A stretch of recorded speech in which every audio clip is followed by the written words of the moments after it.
Signor Sindaco. Mr. Mayor, Mr. Rutilli, military authorities, dear colleagues and scholarship owners, ladies and gentlemen, after a few years, long parts, as they have always called us, with some irony, the people from Spoleto have come back to the city center. And the pleasure to welcome you all is characterized by some relief, because we can be together for the whole week in a prestigious and very comfortable location, such as this theater. The earthquake of 2016 and then the pandemic in the years 2020-2021 deeply affected the institutional activities of our center. And so the spaces were disrupted, the times were disrupted, and the prosecution of everything was made uncertain. The ineligibility of Palace and Kayani has deprived the foundation of its spaces, offices, archives, library, but also the weeks of study, settimane di studi, of its historical home. The COVID-19 pandemic has disrupted the continuation of our activities in 2020 for the first time since the foundation of Cisam in 1952, and then in 2021, the Settimane di Studio, as you know, didn't take place. The Settimane of 2020 focused on the topic of childhood in early middle age was cancelled at the very last minute because of the pandemic. But it was possible to collect in a book, in a publication, the contents that was prepared, the lectures that were prepared by the different speakers. The Settimana of 2021 dedicated to Franks was transferred to 2022 and so to last year. The acts of this meeting, as per our tradition, are available to you all, and they represent not only the synthesis of the proceedings of the last settimana, but also the hope of a new start and a symbol of a first discontinuity in the history of this center. That discontinuity, which characterizes the new Settimana di Studi in the 71st year of life of this foundation, which was established around this type of conference. So hope, discontinuity, awareness of discontinuity, maybe, are the two categories within which, with the colleagues of the scientific committee, we will have to think of Cisam in the next few years. Overcoming one, but actually two initial threats leads us to analyze the situation, to make an analysis of the situation. And so it leads us to wonder what the studies and the historical research in general would lose if the contribution of Cisam Foundations was lost. Together with editorial activity and the research, I can say that there will be the loss of that which we consider the unusual conference, which are the settimane di studi. The unusual feature of this model, its character, which is very which characterizes the 20th century, is it takes place in a national and international scenario of conferences of different fields, the topics of which are dictated by the agenda and the economic resources of the big research companies, especially European companies. So I believe these are the outcomes of that forced internationalizations, which has led to the key word of the Italian universities of the first decade of the 21st century, a virtuous and necessary process in theory, which would have had an exemplary model in the system in which the settimane di studio were developed. Ovidio Capitali, 30 years ago, evoked the meaning of our weeks, settimane. Really cultural activities, really uninterested activities which are aimed at developing projects in which science and faith, science and reason, desire to confront with other nations and critical and respectful dialogue take place through works which caused the fatigue of those who implemented them and didn't cause any advantages, if not the deep analysis of common identities. According to Capitani, great president we always recall with great affection, this model was reliable just because, and I quote, always worried about the fact that I do not appear superficial and trivial, and because it is not necessary to fall within ivory towers, because not anxious in the ephemeral world of information searched for and deserved, and which indicate substantial values. So this was Cisam, according to Capitani, for more than 40 years, and I believe this will have to be in the future. As a matter of fact, Cisam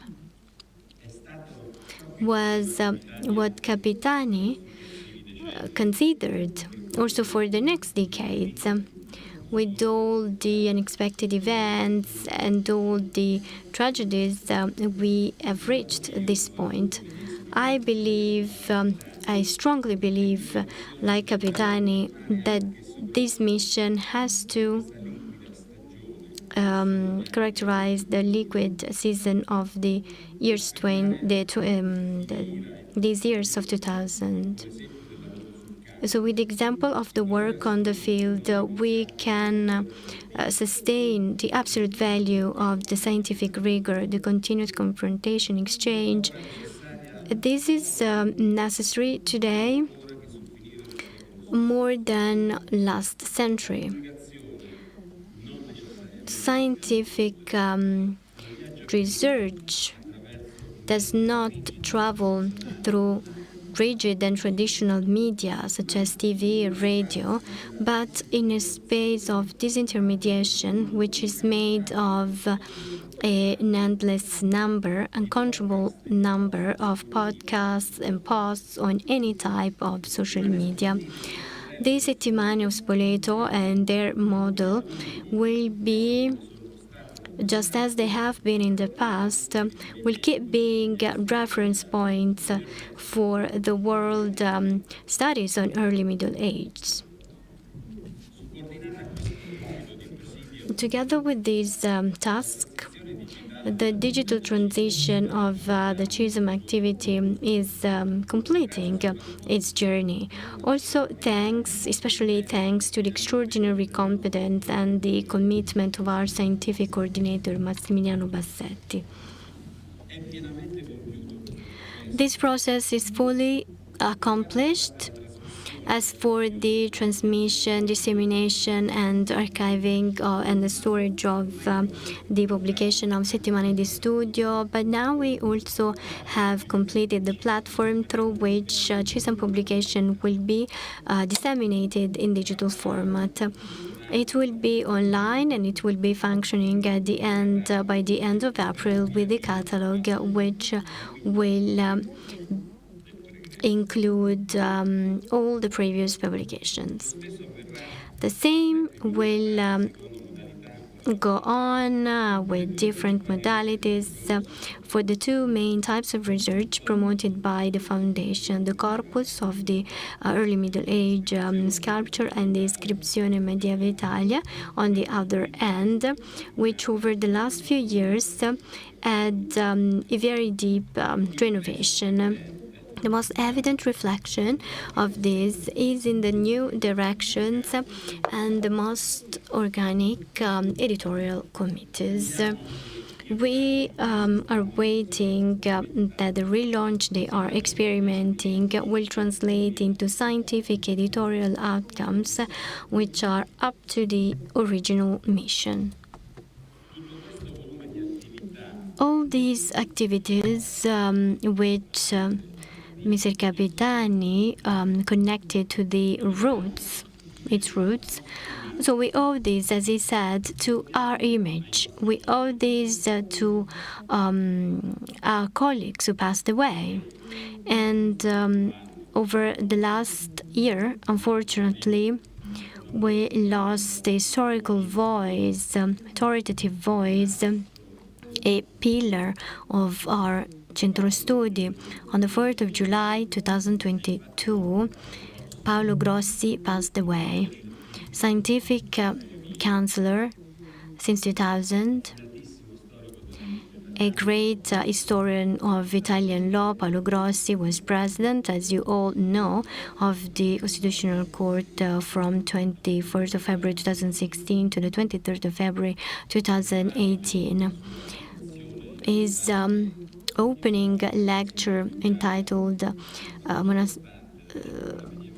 about monasticism is incredible, and the 64th week of study was opened with this lecture.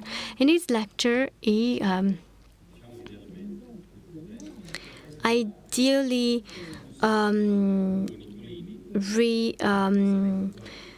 represented his degree dissertation, which became a fundamental publication. Paolo Grossi for Cisam was a wise and an authoritative presence, bearing a profound and broad science, an incredible institutional presence, a civil and moral commitment of a passionate magistry. Just like all the other counselors who passed away over the years, also Paolo Grossi, we miss Paolo Grossi and we will keep missing him so much. Once again, we will try and align our choices to his intellectual force. This will not be an easy task through which we plan the future of Cisam. A future which has very profound roots in its tradition and in the memory of the people that founded it. So the Scientific Council of Cisam took this duty and in its field, the philosophic historical sector and the juridical sector, appointed two colleagues, Cecilia Panto and Claudia Storti. We officially welcome them. Shortly, the proceedings of the Settimana di Studio will begin. The scientific organization was done by colleagues Francesco Stella, who also suggested the theme of today, Giuseppe Grimascoli, Francesco Crivello, Carla Falluomini, Massimo Montanari. To them, but especially Francesco Stella, we want to thank them. So the proposal of a consistent and very complex program was quite complicated. The concept of time indeed is not an easy theme, but it is a historical category delimited by theoretical suppositions, which are so important that up to this moment it was not possible to have a clear analysis. Jean-Claude Schmitt defined time as something which has not been thought in history, the relationship with early Middle Age. Francesco Stella reminded this in a brilliant article to present this settimana, where it says that the concept of time and their manifestations, especially in early Middle Age, never represented a specific object of inappropriate synthesis, which could involve economic, institutional history, literature, art, history of religion, liturgy, and social history. I believe I can say that the attempt of this week, with its 36 lectures and the acts, the procedures, the proceedings that will come out of it, wants to fill this historiographical gap. Of course, in this proposal, the ancient roots about the feeling of time are important. It is considered as a coordinating force, measure of the change and the movement of bodies, with reference to physical and cosmological elements, number of movement according to before and then by Aristotle. It is important to consider the Christian time and its definition between late Middle Age and early Middle Age in a subjective dimension. According to Augustine, time had to be the image of God and the reflection of its eternity, but also the measure of the extension of the soul, a category which humans have very clear in them, but which is inexplicable. If it is true that, as Gurlievich has said, that not many indexes characterize the essence of medieval culture as a concept of time, we need to admit that this can be said according to an anthropological dimension or natural dimension of time, and that of the agricultural work, trade, navigation, food, war and peace, justice in tribunals, literature and poetry, which found object and expression of liturgy that cannot be separated from metaphysics, which wants to empirically measure time through very complex and refined calculation instruments, which replicated solar and lunar cycles. I cannot go on for long because I do not have the competencies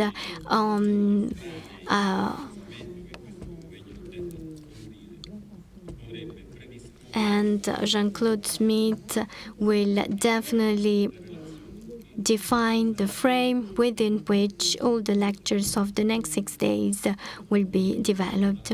So I've reached the end of my welcome speech, but before concluding, as per tradition, I'd like to thank all those who believe in the importance of our activities and support our activities.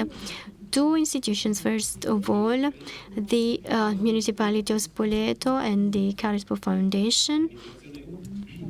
The municipal administration, in particular, Mayor Andrea Sisti and Councillor to Culture Andrea Chiedetti. Well, I want to say thanks for these first 18 months of great collaboration, with the wish that this collaboration can turn into renewed forms of common participation to the cultural strengthening of our city. The president of Carispo Foundation, my friend Dario Pompili, and all his collaborators, I'd like to say thanks, first of all, because of the economic contribution they gave to Cisam, but for the attention to our scientific and editorial activities. I want to say thanks to His Excellency Monsignor Roccato for the discreet and careful interest with which he's following us. A fraternal thanks to the colleagues who are members of the board and scientific committee. Thanks to the components of the board of auditors, led by Mr. Roberto Rossi, for the precious, careful, thorough supervision which ensures our administrative management. And as always, I'd like to thank the Vice President, Antonio Padua-Schioppa, who with great generosity shares with me the commitments and duties of the presidency. And I'd also like to thank with great affection and friendship the scientific coordinator Massimiliano Bassetti, whom with great sacrifice performs a wonderful institutional activity, and I'd like to thank all the personnel. So I have nothing else to add, ladies and gentlemen and colleagues. I just like to wish everybody a fruitful job and a wonderful stay here in Spoleto. So I declare open the works of the Settimana di Studi. Thank you.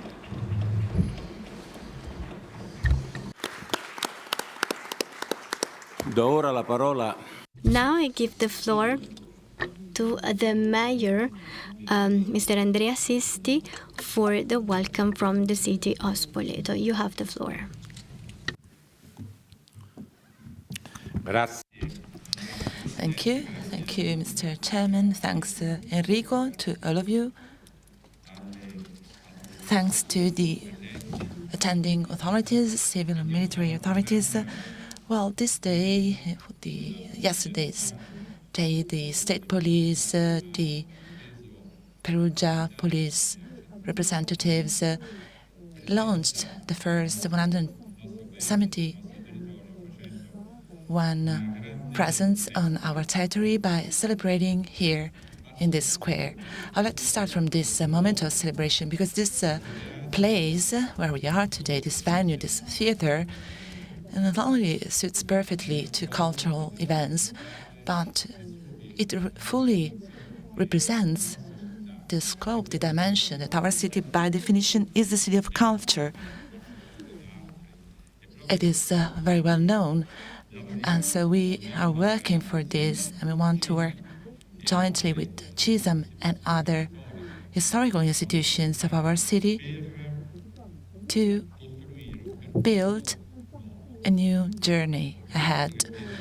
This journey is rooted in history and what today you are representing and studying and carrying to our attention, the attention of the experts, scholars in this field, as well as those who came as listeners, it's important because time is a dimension that occurs in time and has its own dimension when we appreciate time. This is why I appreciate you, Enrico, with all your effort and your staff every year, and also in the next years to come. You stop to storytell a new time dimension in a situation like ours where speed and representing also the very emotions is outside of time. And if we ponder on this, it's really alarming. We do not fully enjoy our time any longer.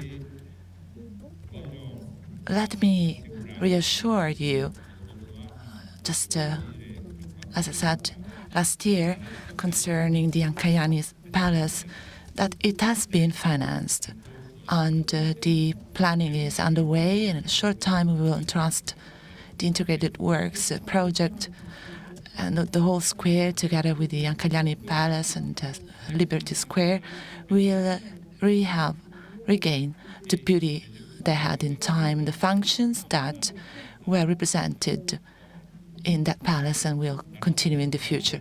Our city, but also our administration, as we conceive our planning, we started in the first year participating to a tender at the City of Culture for organizational reasons.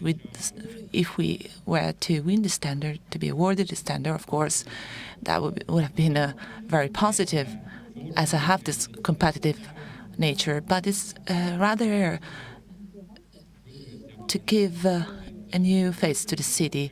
It accounts for 5% of what we are going to do in terms of activities in the next years. We want to have the city regain that dimension of representing culture in different sciences, humanistic sciences, and technological sciences as well, and future-oriented sciences. So the whole work that you are carrying out on digitalization stands for an important element as to the new tools of the future will be shaped. We need to know that in advance, not only to accept this passively. So, as you know, we have drafted a framework agreement with the University of Perugia, the Dean Oliviero, that belongs to a university network of the whole center of Italy.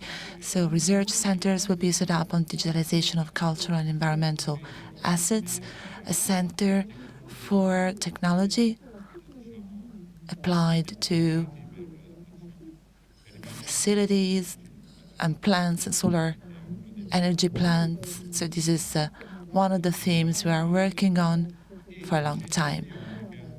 And genomics center for from drugs. And so all these topics will be deeply analyzed, and in time we will also create different spaces in these different fields, as I said, because research and science are key pillars, especially for these small cities which boast a long-lasting history and provide assets for knowledge and culture that can be reinterpreted but need to be studied and, most of all, updated for the future. As the future has always been written in the past, and it's important for us to realize that this past we are studying today, with the concept of time, the Lombards of the High Middle Ages and other periods, are teaching us how to guide the future. So thank you, Enrico, and to all of you. Have a pleasant stay, and I wish you a fruitful cultural week. Thank you.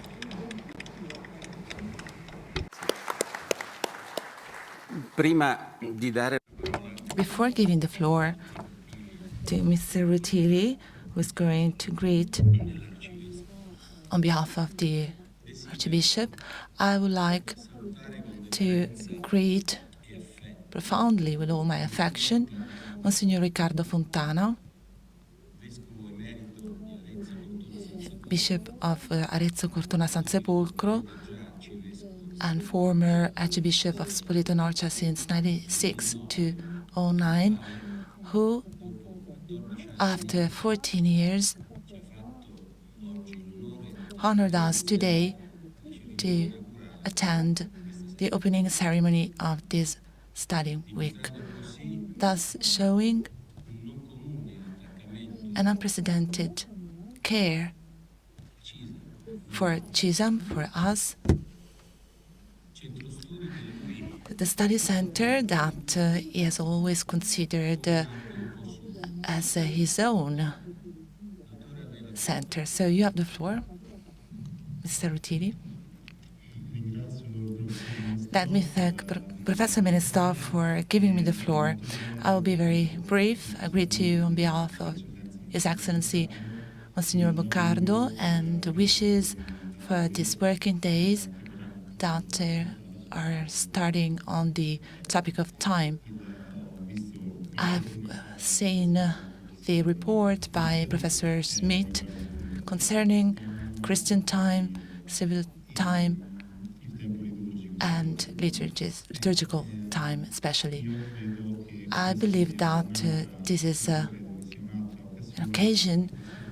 another occasion, also in this case, to share even more the cooperation between the dioceses of Spoleto Norcia and Cisam, and also the sharing of spaces in the diocesan museum. As for the Office for Cultural Assets, and also wish for all the speakers so that these topics can actually play a role in the historical research for the next years to come. Thank you.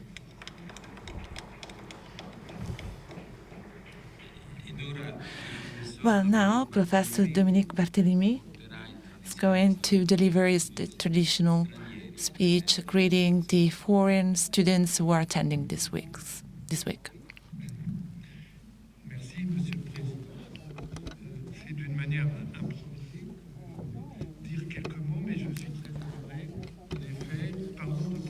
Je comprends l'italien, mais en improvisation, ça serait... So, well, let me thank you for having this occasion. Well, it's difficult for me to speak Italian, so I greet you in French on behalf of the foreign participants this week here in Spoleto. We really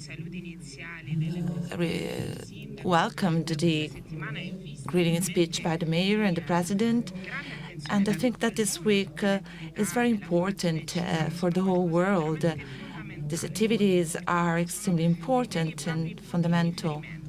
These are points of reference and working tools,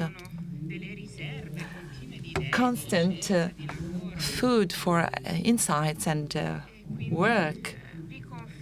So I confirm to you that this week is very well known, and it stands really for a fundamental opportunity. It's very important. So Spoleto Week is really fundamental for us. I really thank you for welcoming us, your organization, and long life to the Week of Spoleto and the organization that is hosting us. Thank you.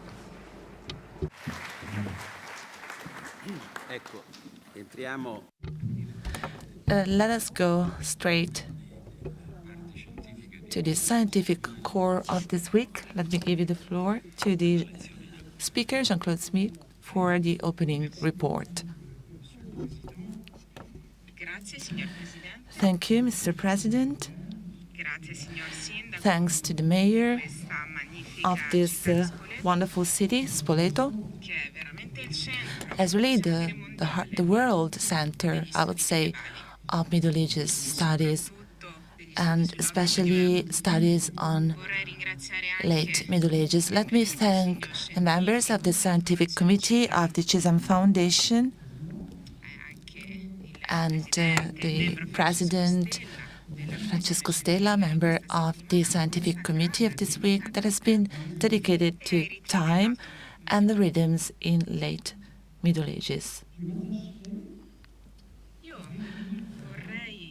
I would like to define, first of all, these notions of time and rhythm. So this would be the first part of my speech.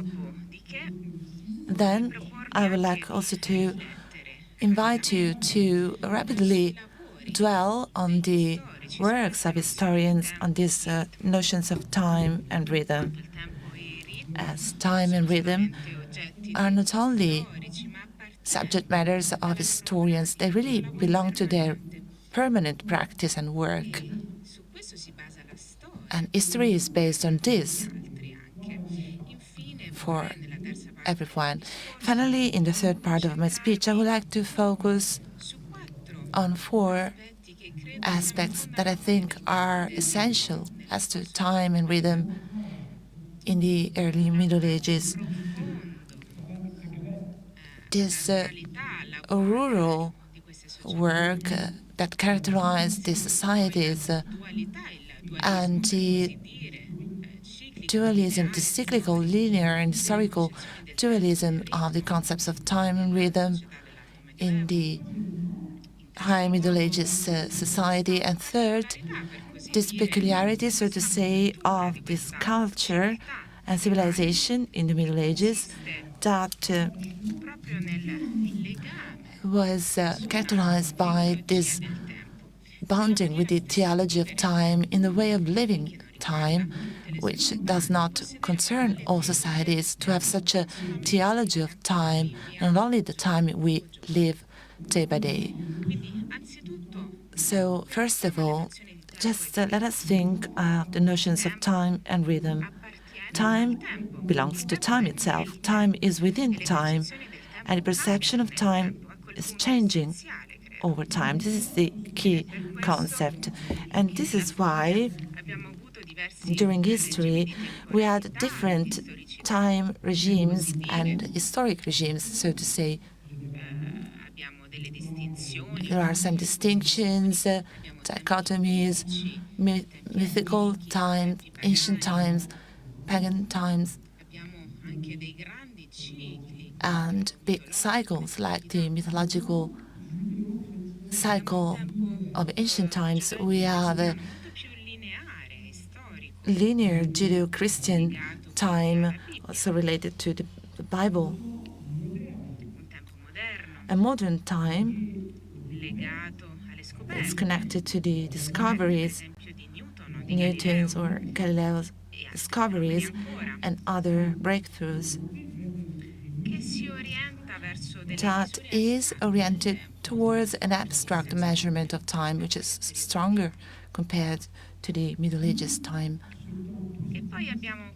And then we have this positivist time of the 19th century that is based on the concept of progress, the liberal variant, or the Marxist variant, which has been challenged by the theory of relativism of the 20th century in the physics with Einstein, but also human sciences and social sciences that were emerging. The relative nature of time is observed, for example, in Broddel's thoughts of the 3 times of history. And then, more recently, the mayor talked about the future, the concerns for the future for the administrator of a city like Spoleto. We can fully understand how our society is struggling to define the future, and at the same time, it has somehow lost the notion of past and the memory of past in many cases. We, I'm thinking at Narcoselo, we have now joined the age of presentism, present time, that is reconnected also to the future perspectives. This concept of the 21st century, these perceptions are challenged by new concepts and anxieties, so to say, related to the environmental crisis. This feeling we perceive, we are joining a new age, a new period, a new geological era, whose causes are due to the action of humankind and what is called Anthropocene. There is a whole set of models that can be more or less debatable that allow us to locate our work as historians in time today. So the concept of time is actually questioning the whole humankind, humanity, and especially the Western culture for a long time, thinking at the famous issue that St. Augustine conceived when he was wondering what time is. It's difficult to answer this question. We need to consider the present, the past, and the future. I believe that starting from this question,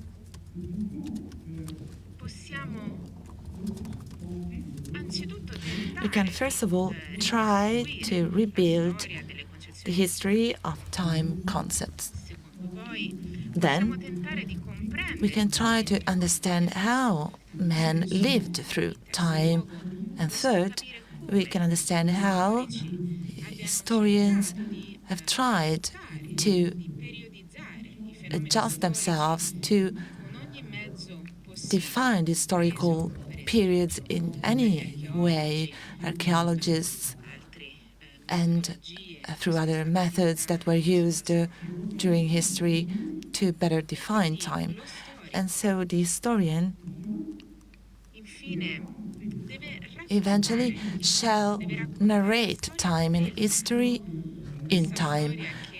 This history that in Germany we know as historian that is different from the history that is being evolving and shaping itself. So we go back to these conditions of shaping the analytical tools, and not only that, hermeneutical and linguistic tools that allow historians to understand and disseminate the notions of past time. We give a name to rhythms and all these notions that are connected to time and rhythm, that is the memory itself, history, past and future.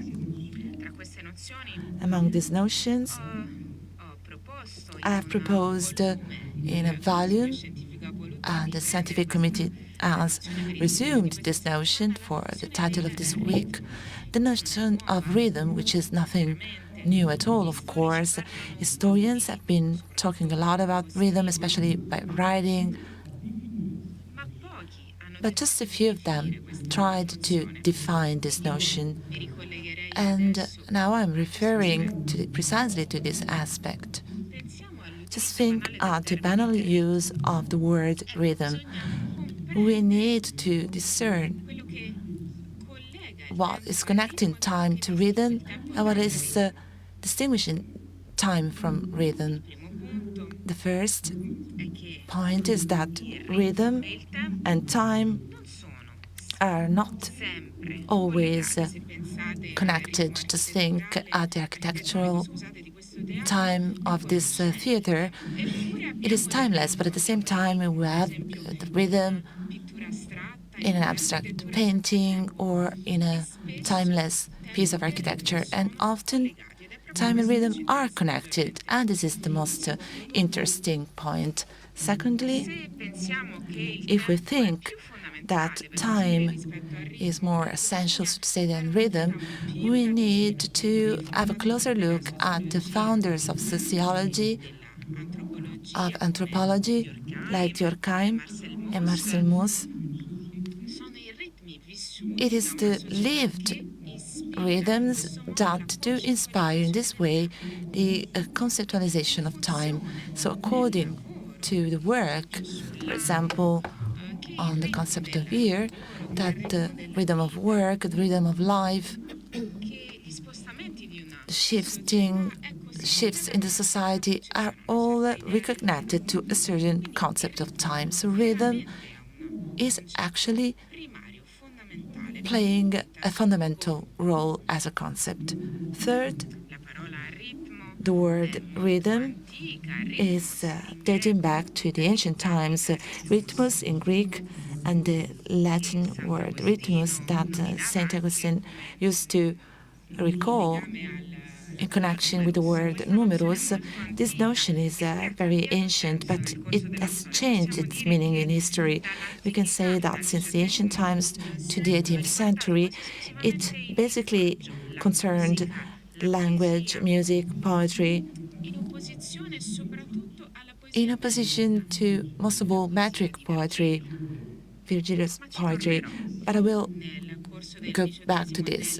During the 18th and 19th century, this notion expanded itself and is also reconnected to the heart rhythm, the working rhythms, political rhythms. And so this notion can be used by historians today to go back to the society of the Middle Ages, which had a limited concept of rhythm, to understand, for example, the carpets of Bayeux, or to understand the rhythms of liturgy in the ears, and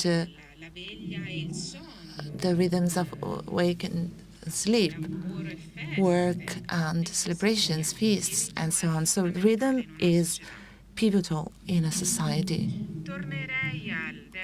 And now I would like to go back to the second point of my speech,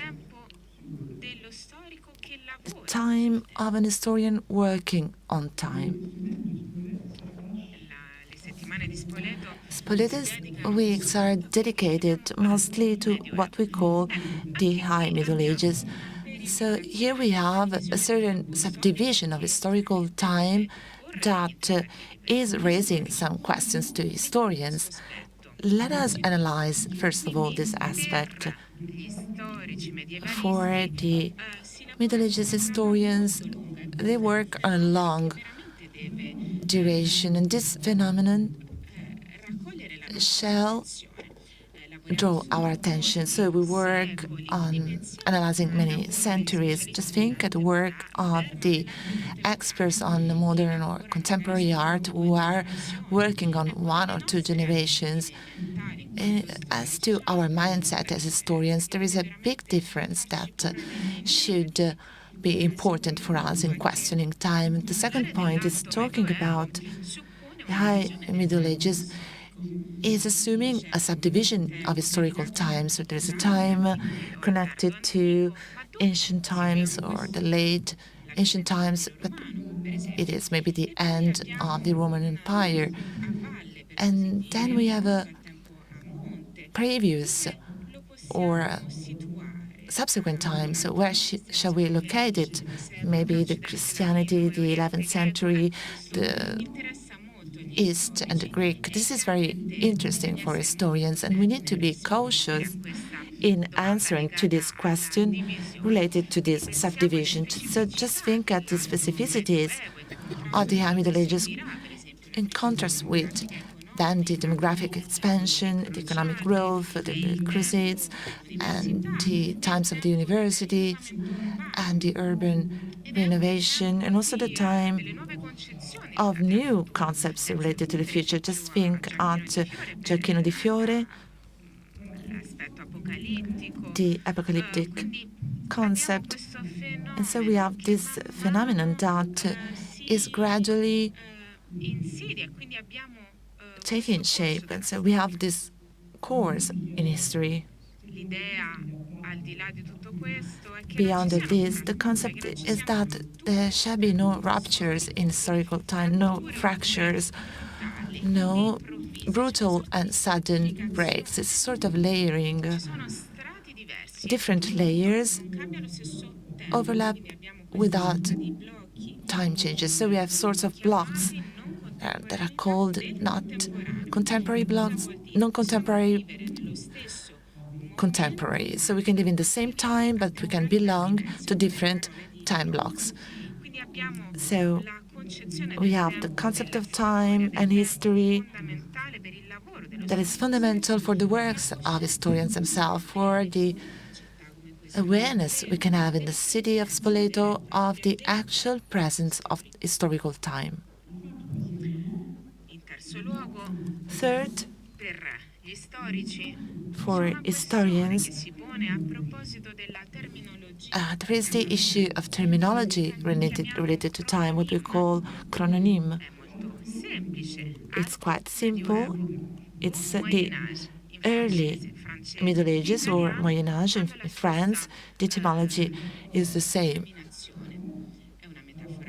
It's a metaphor, a temporal metaphor. Early Middle Ages is a spatial metaphor.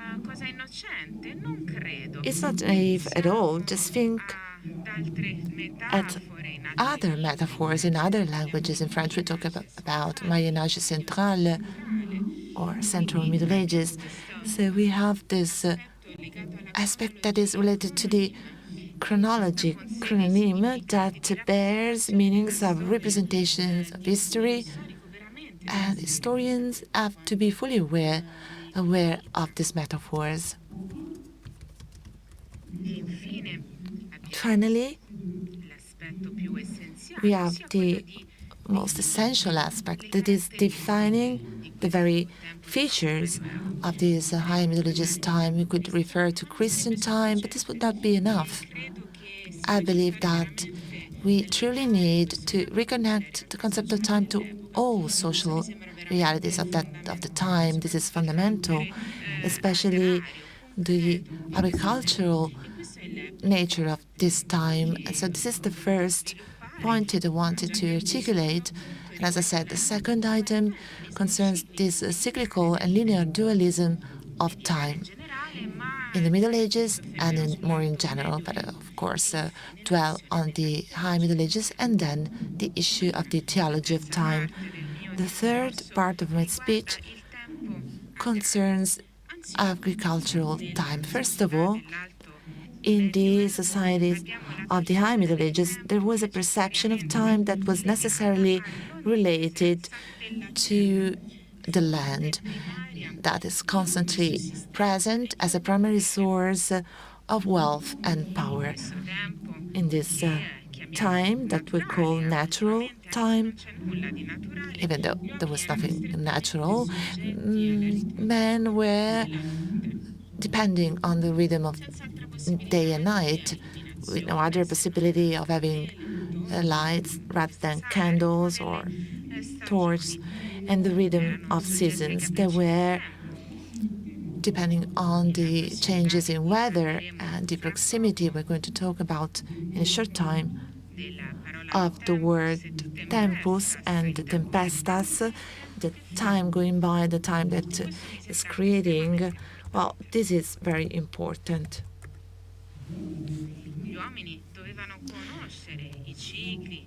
And men had to know the life cycles of plants, animals, and human beings, and at the same time, they had to guarantee the survival and reproduction of the social group in thousands of dangers, famine, epidemics, and this determined the survival of the social group. This time was sealed by the material activities of man, the predatory activities. And so the common time that regards everyone being a layman or clerical representatives, on this time, scholars speculated on the concepts of time I'm going to refer to. The most important point is related to the agricultural concept of time. So we have the time of the calendar that should consider these agricultural cycles. En Orient. So it is a special feast, the Feast of All Saints, which was moved from the month of May to the month of November in the West to take into account the rhythm of seasons for the livelihood of men. Moved from the 1st of May to the 1st of November.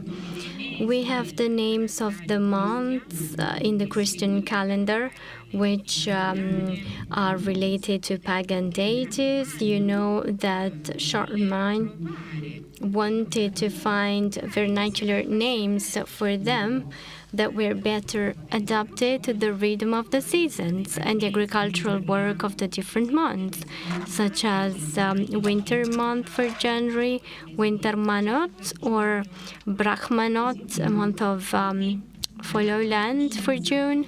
So we have an awareness of the names connected to the agrarian term. Tony Fronda, who wrote a beautiful book on time through the penitentiaries of early Middle Age, said that men were attached to the property of the times. This is a beautiful expression, in my opinion. The property is something very concrete, but at the same time very symbolic.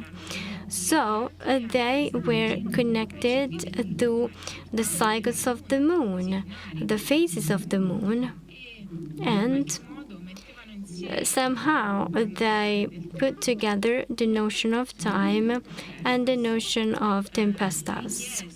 The churches, especially in terms of superstition, and so the clerics who denounced superstitions in the beliefs and ritual gestures that they did not control, but which were fundamentally different from the liturgical gestures.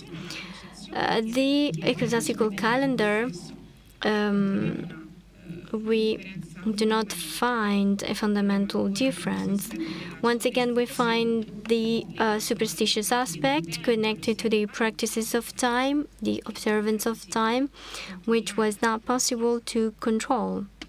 The church could not control.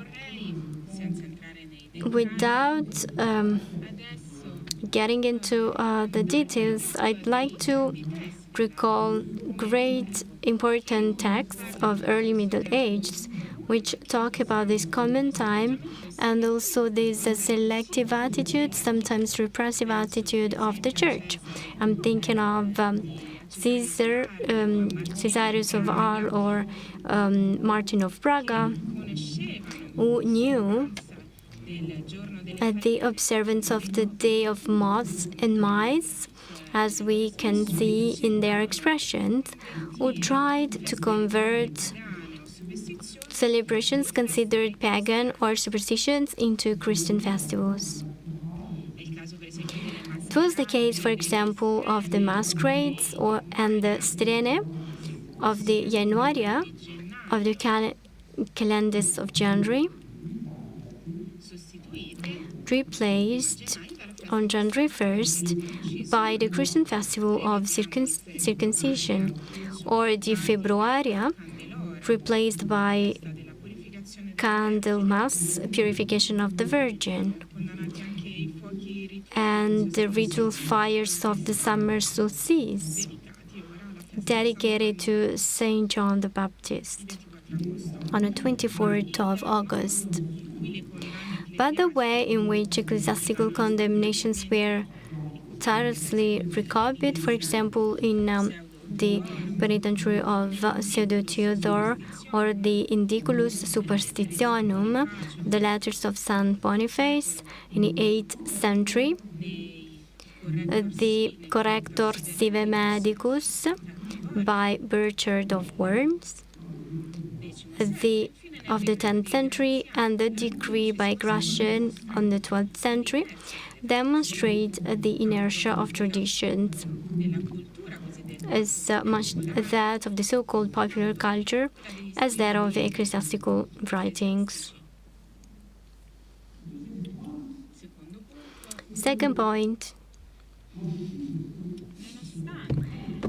despite the many convergences between levels of culture, between literate and unliterate, time was not the same for everyone, even though it had a common base. So this difference is an essential element. because it shows that time is a game of knowledge and power.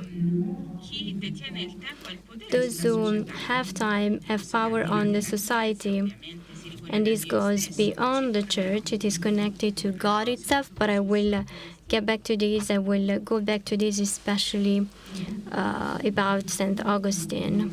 We have a society which is concerned about all these sayings which are connected to the sense of the storm. We have several speculations, astronomical speculations, mathematical speculations, which are used by the clergy that played a fundamental role to express this power of the church on the time. The church developed an ancient knowledge which dates back to Babylonia, the pagan societies, Roman and Greek societies, to manage the time by using it in liturgy and in a calendar which was used to exercise the power.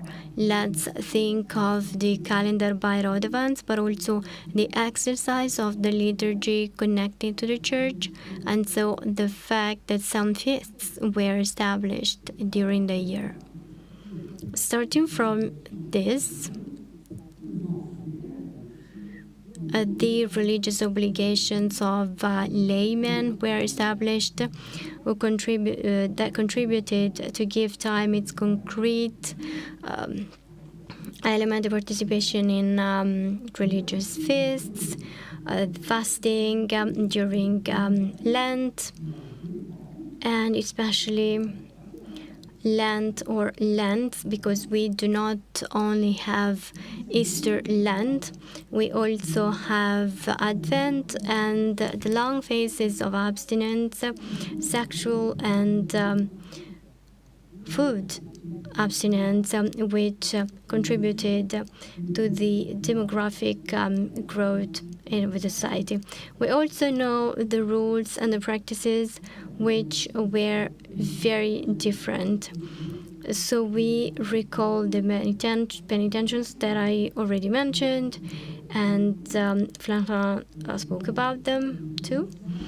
So they are connected to the abstinence days and the number of feasts. And so the days which were dedicated to work or to the feasts, the celebrations.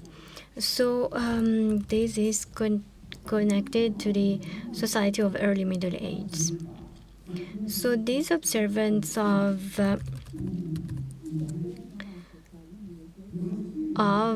favorable days, propitious days. We have the respect for the prohibitions. We have the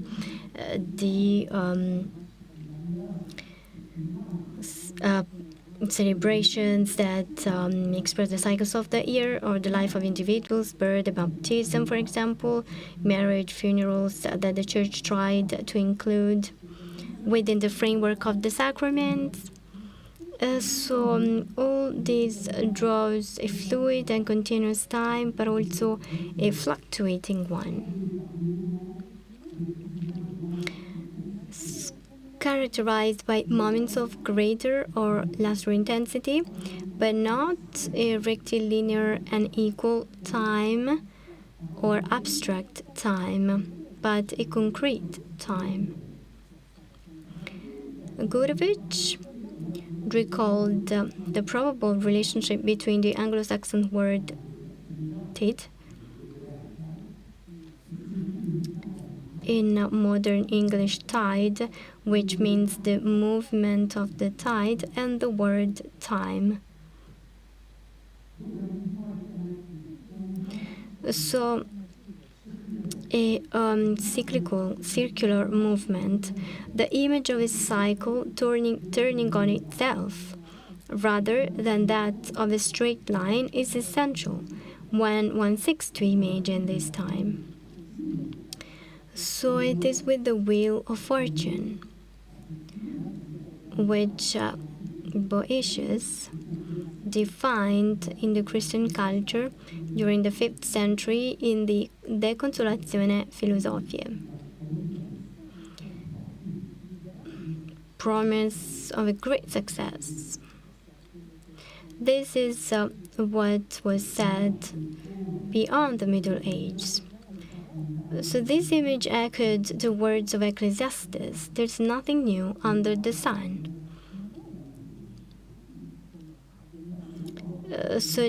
Everything comes back, but not as it happened in ancient mythology connected to historical time, but I'm thinking of the end of the time that today we consider today. I'm thinking of Hildegard of Bingen, who hesitated between two models of representation of the time and the cosmos. One ovoid of the cosmos, proposed in the Liber Scivias, and the other one was circular, that we find in Liber Operum Divinorum.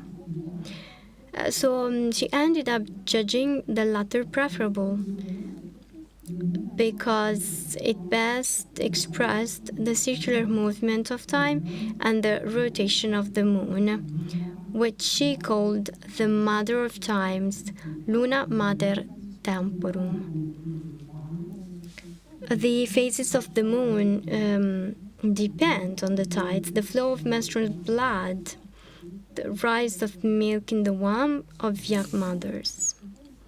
Third point, the rhythms. And I'd like to clarify this notion. Time and rhythm tended to merge. And so a notion, especially in early Middle Ages, of musical time, rhythmus. We have the hymns of St. Ambrose, the definitions of De Musica by St. Augustine, the exceptional chapter De Ritmo of the Arte Metrica by Bede the Venerable, that insists on the rhythmic innovation of what was later called, and wrongly called, Gregorian chant, which corresponds to the metric and quantitative measure of the Virgilian poetics, especially connected to the fixed length of the feet, spondydactyl, trochee, etc., and an intangible number of syllables in each verse. But we are talking about a different time, qualitative time rather than quantitative time, founded on a very strong accent rather than ancient poetry. And Bede the Venerable explains this very well. The metrum by Virgilium is made of duration relations, which are the basis of modulation. Metrum est ratio cum modulazione. The rhythm, rhythmus, on the contrary, is a modulation without ratio of duration. Rhythmus est modulatio sine ratione. It specifies if there can be a rhythm without meter, there can be no meter without rhythm. And so we already have a rhythm in a meter, but when we have the meter, there is some rhythmus, so for example in Gregorian chant, where the meter is no longer there. And this is fundamental because starting from this notion, we can extend the uses proposed so far. And in this time between the Carolingian time and the early Middle Ages, we have music which goes together with names, notations, also connected to the art of memory, to the art of the verbal expressions, to the chant. The chant of the holy text through of the chant, of the church liturgy, we have some rhythmic features which are better expressed thanks to music. And so we have these accentuated rhythms of early Middle Age, which are connected to the social rhythms. Let's think of what was said, omnia tempus habent. So everything has its own time. There is a time for everything. There is a time for everything under heaven. There is a time to give birth, a time to die, a time to plant, a time to pull up the plant, a time to kill, and a time to heal, a time to weep and a time to laugh, a time to wail and a time to dance, a time to kiss and a time to refrain from kissing, a time to be silent and a time to speak, a time for war and a time for peace.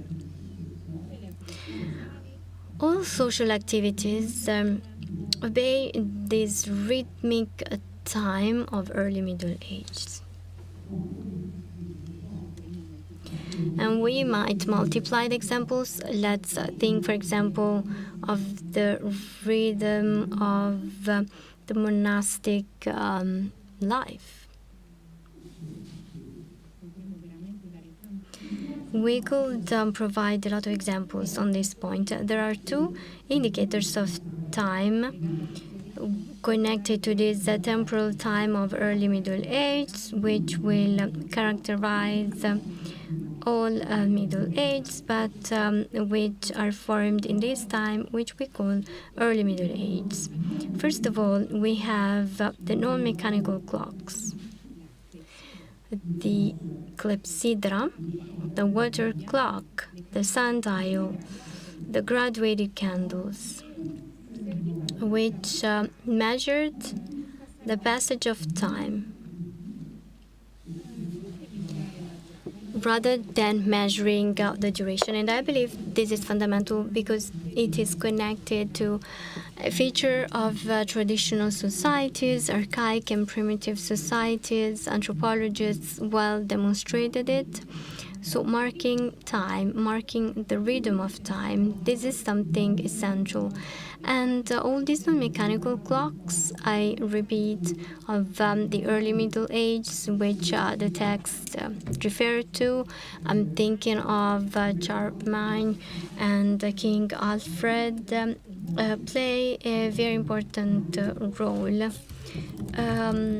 Practical and not only symbolic. So often they are often extraordinary gifts that Charlemagne receives. A water clock with all visual and sound elements which are the state of the art of the time to mark the time. So this visual, sensitive and auditory elements of time, which is very interesting. According to Damian, Peter Damian assimilated the rhythm of psalmody to a orologium because the memorization of the psalms distributed according to the 8 offices of the day during the week allowed the monks to know the canonical hour just by hearing them. This is remarkable. So we're not only talking about solar calendar, we're talking about chants, the chants of the monks, which made it possible to recognize time. We might mention also the Orologium Stellare Monasticum of the 12th century, probably from the Fleury-sur-Loire Abbey, which is connected to the constellations at night, used to fix the liturgical feasts. So we have the presence of the stars, which made it possible to set the time and also the main feasts of the year. which the monks had to pay a lot of attention. So clocks of any type. This relation of the visual, auditory sign and the bells, we will talk about the bells during this week.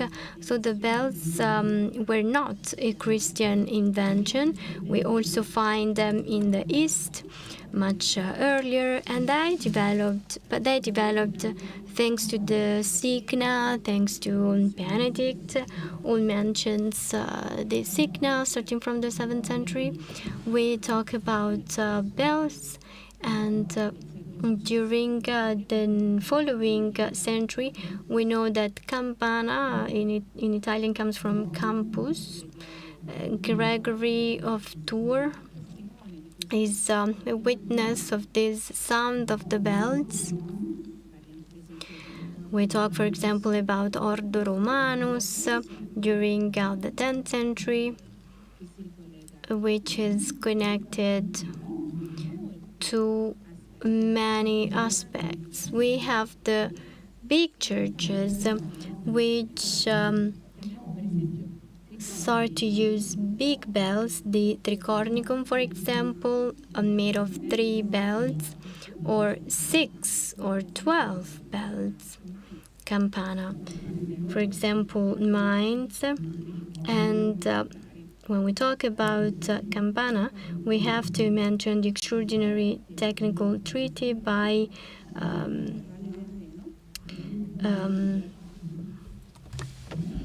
Theophilus Presbyter, who devotes a long development to the casting of bells. So the bells could change their shape, could have different shapes, could have a different thickness, just to give a stronger sound. So these bells become a kind of symbol of Christianity and the church also. We have a symbolic aspect, a sacerdotal aspect connected to the word and the sound of the bell, like the song of the rooster. And sometimes bells are simulated to the people who are baptized and who are given a feminine name. During the week, the silence of the bells make us imagine that they left the church, so they're condemned just to silence, and the traditional rhythms of the community are prohibited, and the administration of Holy Sacraments is suspended. And also funerals are suspended, and there is no worse punishment for a city than losing its bells, which are just destroyed and cast as a sign of retaliation. This is what we will see in Central Middle Age. So now let's talk about the 4th point of my lecture, the dual nature of Christian time. So this concrete time which I mentioned for early Middle Age isn't probably too much different from the time of other so-called traditional societies. However, it has some peculiarities, which I already mentioned: the presence and power of the church, and the appropriation of time, or the notion of time made by the church. The measurement units of time are not an innovation of the church. In Christianity, they are used by ancient societies, but the church redefined them based on their purposes, liturgical purposes, which make us rethink of all units of measurements of the month, of the year, etc. So the hours. Solar hours are perfectly known and used by the calendar. The solar quadrante. But the most important thing for liturgy is not the solar hour, but the canonical hour. And so the sense is very different because hours change day by day, and they change their duration. And they correspond to 3 solar hours with permanent changes. And there is also the rule of Saint Benedict, who disseminated this observation of the canonical hours, which start with the morning, the middle of the night, and then the 6th, the 9th, and etc.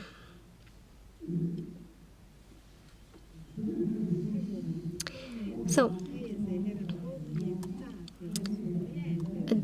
the church were oriented towards Jerusalem, the east, which were just like a solar frame in their architecture. At the same time, the hours of the day changed depending on the intensity of the sunlight. So there is a kind of adjustment of analogy between space and time. The 7-day week continues, but the main day was no longer the 7th, the Sabbath of the Jews, but the first, Prima Feria, Dies Dominica, Sunday, so the day of the Lord. But this usage is not universal. And to this day, we see how German names, for example, for Sunday, Sonntag, and also for the preceding day, Sonnabend, for Samstag, overshadow the explicit reference to the Lord. So the days of the month continue to be enumerated in a regressive way according to the succession of the calendars, Ides and Nones. So the 1st of January for the first calendar. To calculate the second, we have December. And so it is regressive. So nowadays refer to local celebrations, the saint celebrations of Christ and Virgin also. Nativity, circumcision on January the 1st, the Annunciation of March 24th. So in all these we have some continuity and inertia, which are 2 aspects which dominate the calendar. The names of the last month, September, October, November, December, have never ceased to refer to the counting of the months of the old Roman calendar, which before the reform of the Julian calendar started the year of March the 1st. So December would be the 10th month, and for us it is the 12th month. But inertia in the conception of time is something remarkable, and we have to think about it. Sur la base de ces conceptions, So based on these general concepts, time is basically cyclical and rhythmical. As I said, Christian time is cyclical and concern the moving feast of Easter and the whole system, astronomical, mathematical system that was implemented by the Church to ensure its power and to determine the computus and set the liturgy. All these as a single goal, that is determining the moving date of Easter. So when the Jewish Easter commemorates salvation given by Yahweh in the Jewish people in the desert and coincides with the first plenilunal day of spring, that is the 14th day of Nisan, the Christian feast of Easter responds to a tribal calendar constraint that is solar, lunar, and weekly. In fact, Easter falls on the first Sunday, the weekly limit, which follows the first full moon after the spring equinox. This was the solar constraint, and it is only possible between the 22nd of March and the 25th of April. There were countless debates on this, and century after century, the experts on this computation have always tried to make this calculation precise. I don't want to go into the details of the calculation, but I would like to remind you the importance of this trend, which occurred every year. There was the knowledge of the precise day of the Feast of Easter, and then consequently the forecast on the longer term of the Eastern feasts of all the coming years. And so these were set as Eastern tables that allowed to calculate the day of spring in a period of 532 years, which correspond to the multiplication of the 19th years of lunar cycles and 20 years of solar cycles. And I will go back to this concept of the Eastern tables, which are essential. Anyway, the experts of this calculation in the East, Cyril of Alexandria and others, and in the West, Victor of Aquitaine in the 5th century, and Dionysius Exiguus on the 6th century in Rome, worked on these issues, and I want to go into the details of this. I need also to mention Bede the Venerable. We're going to refer to him quite often during this week. It's an extraordinary phenomenon, as I said. As he pondered on the meaning of rhythmus, the poetical rhythm of the early Middle Ages, and is also the author of two treatises, De Tempore e De Temporum Ratione, and is also an historiographer with Historia Ecclesiastica Gentis Anglorum, using all this knowledge as computists. So Bede resumes the concepts of Dionysius at the end of the 10th centuries, and Marianus Coptus of Mayos afterwards worked on this issue in the 11th century, and Ghirlande of Besançon in the 12th century. So this calculation was endless. The attempt also to report the mistakes of the predecessors, and little by little the liturgical forecasts were integrated into this calendar.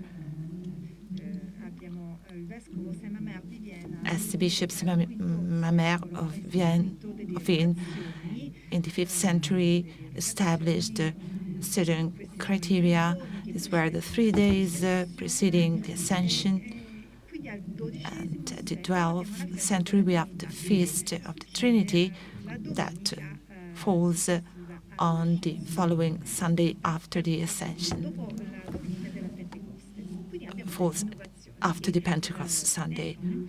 And so this was set as a framework in the early Middle Ages. So we have this Easter cycle that carries towards the future without eschatological anxieties.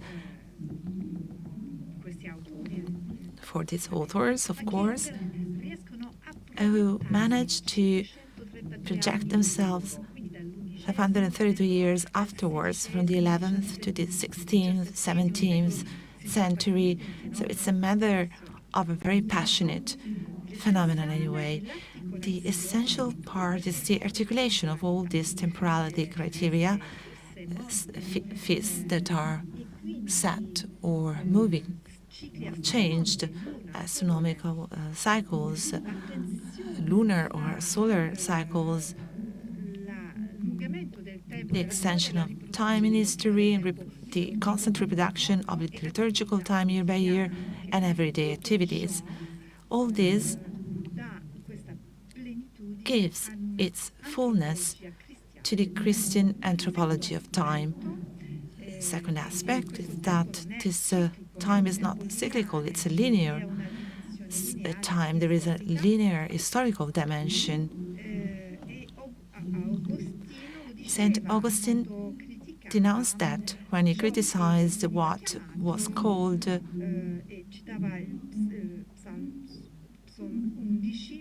in Psalm 11, circuiti impi ambulant, so a circular walking, a cyclical moving time, but it is also the via recta of the Christian time. So the big innovation is a historical time that is oriented, that St. Augustine referred as the city of God in Book 12, because this Christian time has a beginning, as for the Jewish, that is corresponding to the creation, and also the end, that is the final judgment. With the concept that the end will not be like the beginning, there will be something new at the end. And so this is the Nova Tempora. The new aspect, the unique aspect at the end of time that consists in the final judgment,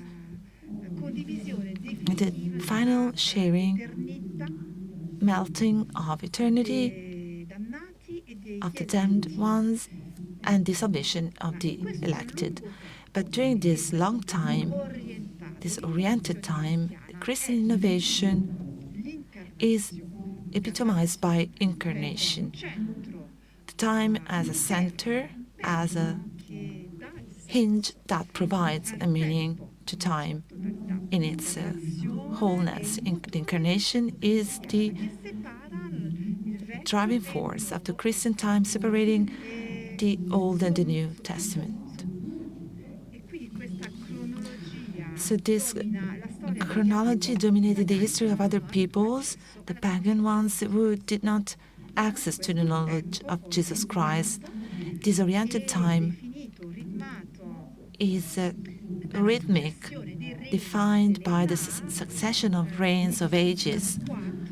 We can distinguish 4 or maybe 6, like in St. Augustine or Beda the Venerable. So the creation of the world to Noah, from Noah to Abraham, from Abraham to David, from David to the Babylonian captivity, and the 5th after Christ. And then we move to the time of the Ecclesia, the present time, the time of the Church for the Christians, who is then ending with the final judgment. The analogy is very strong with the ages of the world, the ages of men, infantia, pueritia, adolescentia, juventus, maturitas, senectus, this concept of time that is aging. So the person is getting closer to death, and the world is getting closer to the final judgment. But this historical time is defined with dates, moments.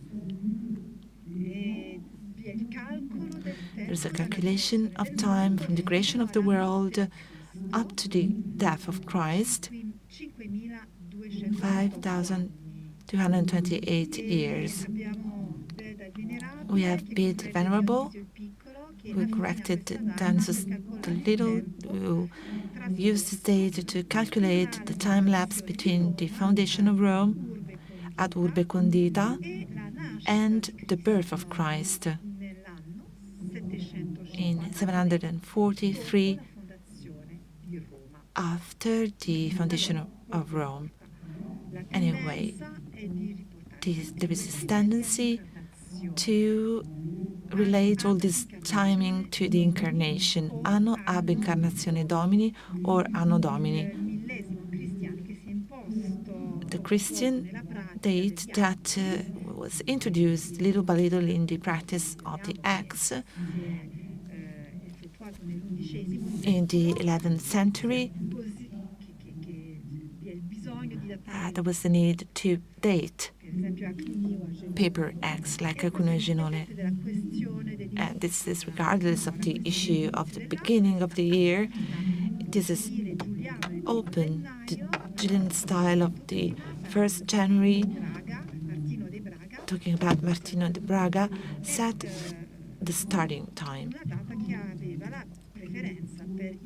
in a date that was preferred to start the year. That was the 8th day of April calendar, it is 25th March.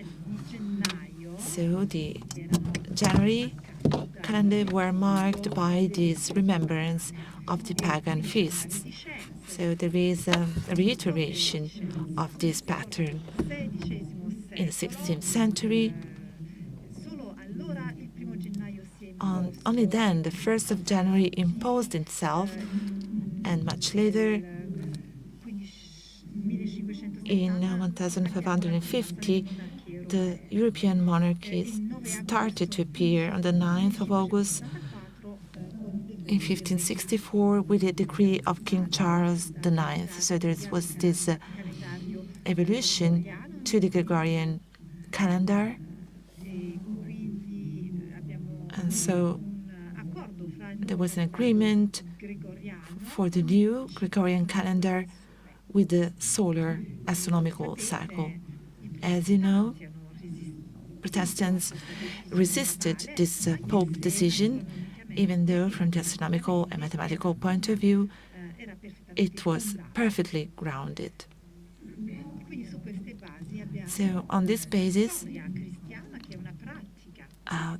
there was the Christian history as a practice of time. There are different kinds of histories, the universal chronicles, the different invasions, the Corps de Tours, Beda for the British, Paul Decker with Historia Longobardorum and Historia Francorum and Historia Anglorum. We know this very well. And the universal histories in the land of the City of God, up to Otto of Freising, which was favorable to the emperor opinion, and also the family and genealogical histories. And here the rhythm is based on the genealogy of the family history. I'm referring to the works of Judge Dupy that are very well known, and also the holy history, the Tree of Jesse, that was imposing us an important image in the 12th century. So if Christian time is rooted in the past and in the memories, what about the future? So time is also future-oriented. The futura, that's the forecast, revision of divinatory dreams that is also expressed in the revision, in the vision, and in the forecasts, prognostications that were done by Beda the Venerable, this vision of the afterlife, this travels in the after death, are trying to seek for an answer to the big problem of death and time associated to death. Not much the fear of death, rather the curiosity of what comes after death.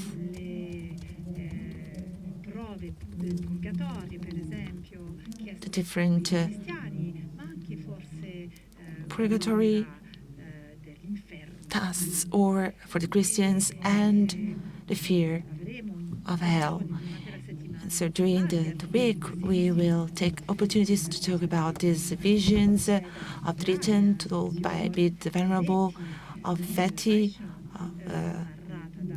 Reichenau, told by Head of Basel, and Wolfried Strabel, or the vision of Bernold, due to Ignat of Reims, or the vision of Charles de Bold, which show the whole political importance of these visions that concern sovereigns, including Charles.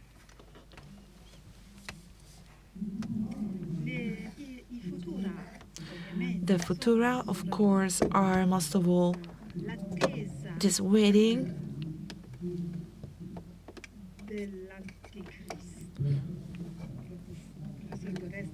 of Antichrist, and Professor Podesta is going to talk about this more precisely in his lecture, but we need to remember the importance in the early Middle Ages of the text of the Apocalypse by John compared with other apocalyptic concepts of Matthew or in epistles of Paul. So the Apocalypse of Pseudo-Methodius is the most widely distributed apocalyptic text after the Apocalypse of John, where there is the grandson of Emperor Heraclius, who had taken the true cross from Jerusalem that was stolen, and that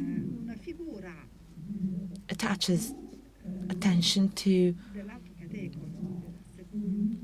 the Hispanic monk who could refrain the hidden king and to keep peace, waiting for the final apocalyptic conflict where Christ would prevail with the final judgment, separating the sinners from the elected. So we also have Beatus de Liebana of the 8th century, and the vision by Daniele of Saint-Jean. And there is also this person that went from east to west, Montirader, in the 10th century, that in his treatise on the Antichrist sees Louis IV as the king of the recent times. After him, there will also be Liutprand of Cremona, who attacks Otto III. And if we had time, we could read them. We could read all the text. So, for example, there was the description of the resistance of the church as for the messianistic interpretation of the Apocalypse. And he preferred a more symbolic interpretation coming from the teaching by St. Augustine. I'm referring to the Burgundian monk Raoul Glaber. And at the end of early Middle Ages, there will be an eschatologic thought in the phenomenon of crusades. And the first crusade, characterized by several messianic events, such as the discovery of the 5 blades, which ended in Jerusalem with the transition to the royal crown. for the title of Defender of the Christ because it would be impossible to understand how to carry a royal crown. There were Christ had these pine crowns. So Bernard I opened a new dynasty of kings of Jerusalem. So this concept, eschatological concept of time, didn't end with Middle Age. We should mention Gioacchino Fiore, who marks a rupture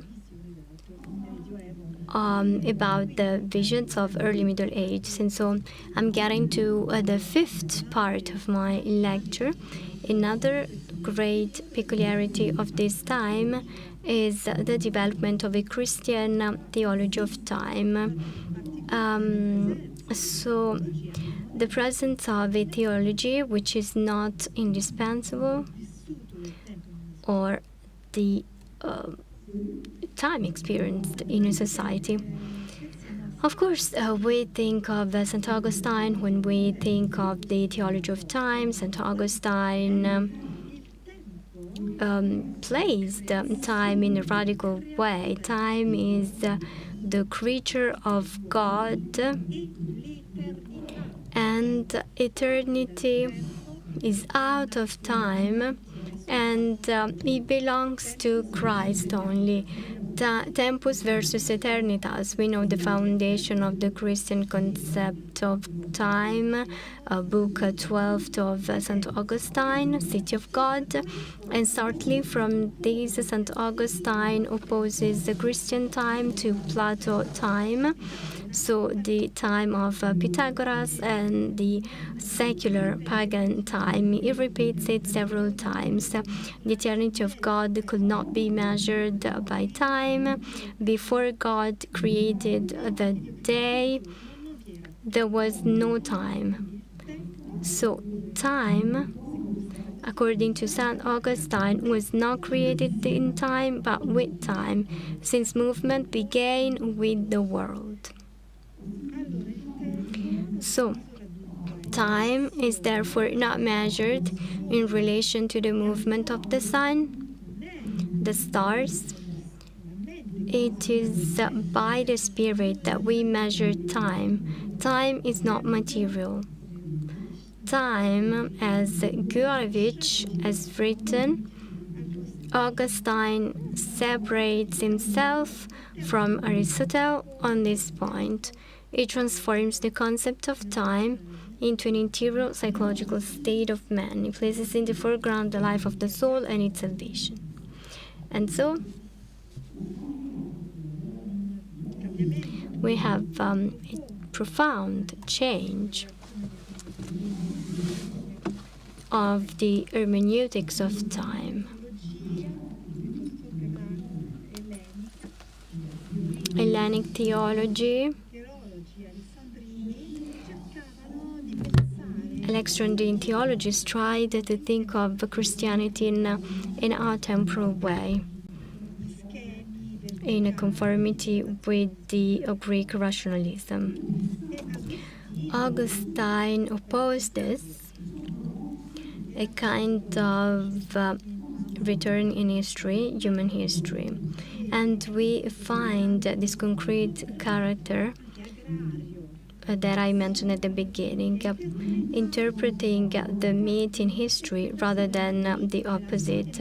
So this is essential for sure, because this founds the lecture of the Bible and the interpretation, the typological interpretation of the Bible, which prevails the exegesis of Middle Age and beyond. I'm thinking of the moralized Bible, beginning of the 13th century.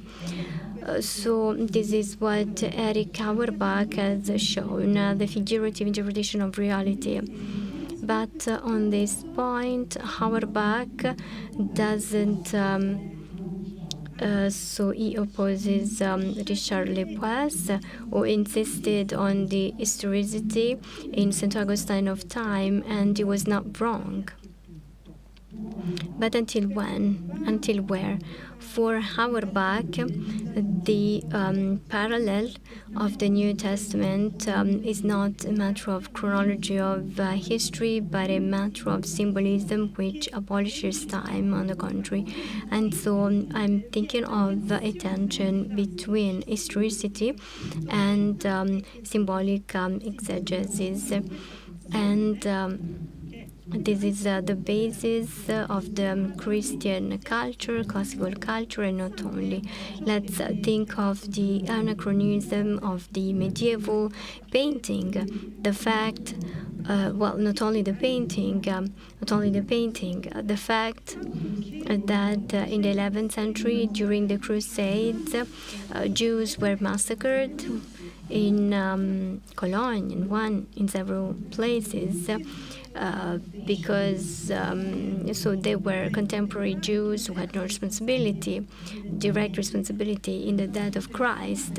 So, and we find this in painting, of course, when the different characters are actualized. If we consider the paintings of this century, while we see that there are people, characters of the Passion of Christ, so there is a profound time that we have to take into account. This tension, so François Hartog, the latest work, while he identifies it as the Christian presentism. And I'd like to conclude by asking this question: a present caught between the incarnation and the last judgment. And so Hartog works on these concepts which stem from Greek tradition. Chronos, measure time which is abolished as it passes. Kairos and krisis. So Kairos designates the favorable moment, krisis the judgment. So for example, the diagnosis given by the doctor who criticizes. So these three terms, Chronos, Kairos, krisis, tend to change their sense. Chronos is the time of the history of time.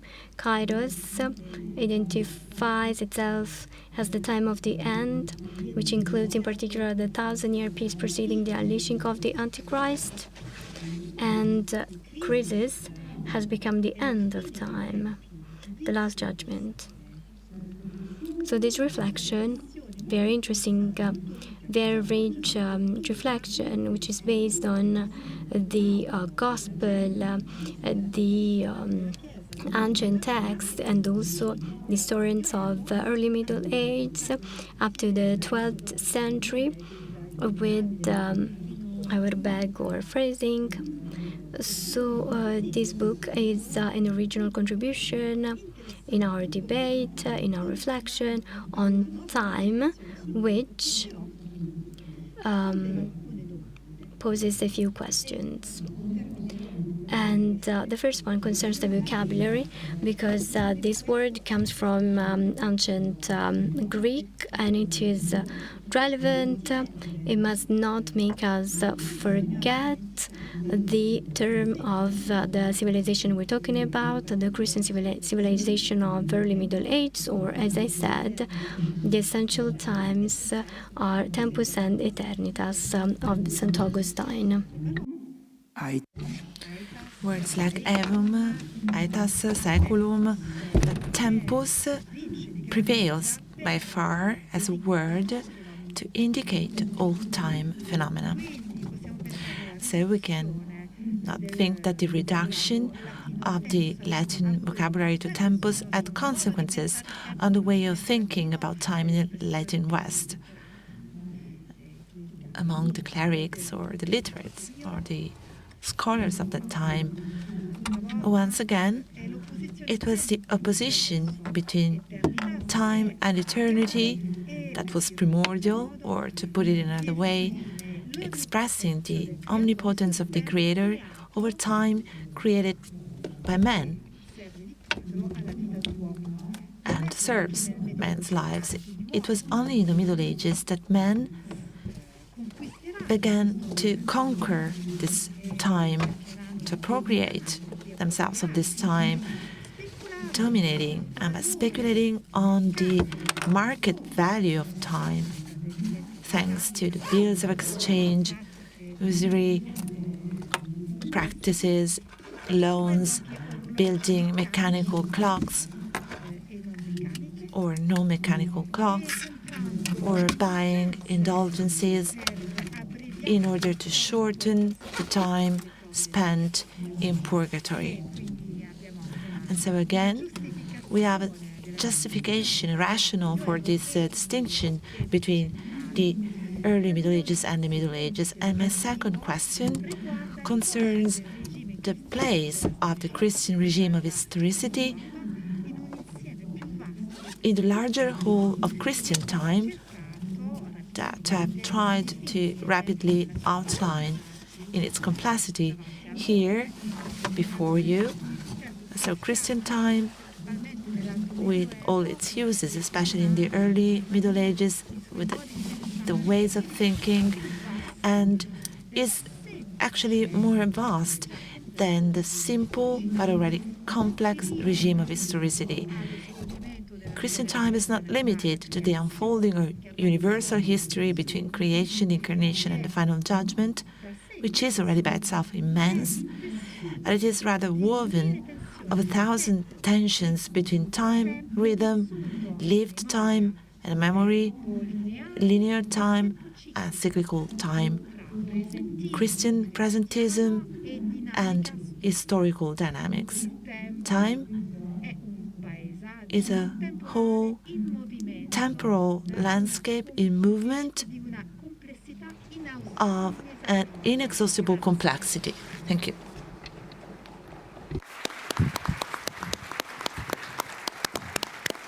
Grazie. Thank you, Professor Jean-Claude Schmitt, for your report. We are resuming our works this afternoon here at 3:30 with a lecture by Christian Rohr. Thank you and see you in the afternoon.